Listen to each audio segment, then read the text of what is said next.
মাখন সপ্তাহ পেরোলেই ভোট, আপনার এলাকায় ভোটের হাওয়া কেমন দেখছেন?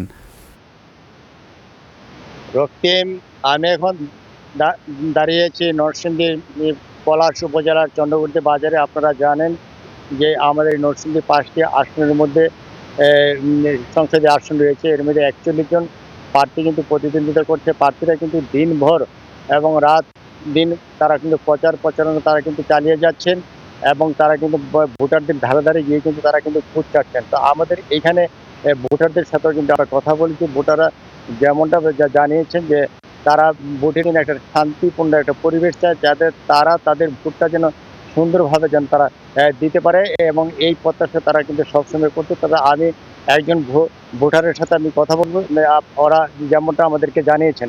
আপনারা কেমন আশা করছেন? আমরা 17 বছর পরে একটা নির্বাচন পেয়েছি। আমরা সুন্দর পরিবেশে একটা ভোটের শান্তি পরিবেশ সৃষ্টির জন্য আমরা প্রত্যাশা করি। এই আমাদের আশা আর কি। রক্তিম, আমি আরেকজন ভোটারের সাথে কথা বলছি।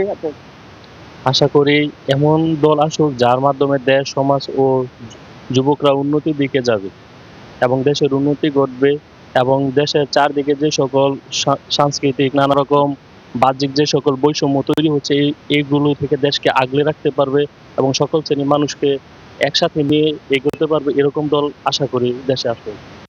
রক্তিম, আপনি জানেন যে ভোটার যেমন জানিয়েছেন তারা একটা শান্তিপূর্ণ পরিবেশে ভোট চায়, ভোট যারা দিতে পারে এবং তারা দেশ যারা উন্নয়ন করবে, যারা এই দেশে একটা রাজনৈতিক পরিস্থিতি এবং শান্ত থাকবে, তারা এমন একটা মানুষকে তারা ভোট দিতে চায়, এমনটি জানিয়েছেন ভোটাররা। তবে রক্তিম, প্রিজাইডিং অফিসার আমাদেরকে যেমনটা জানিয়েছেন শান্তিপূর্ণভাবে ভোট দেওয়ার জন্য তারা কিন্তু সকল ধরনের প্রস্তুতি নিয়েছে। তবে এই ছিল নরসিংদীর পলাশ থেকে নরসিংদী নির্বাচনের সর্বশেষ পরিস্থিতি। অজস্র ধন্যবাদ।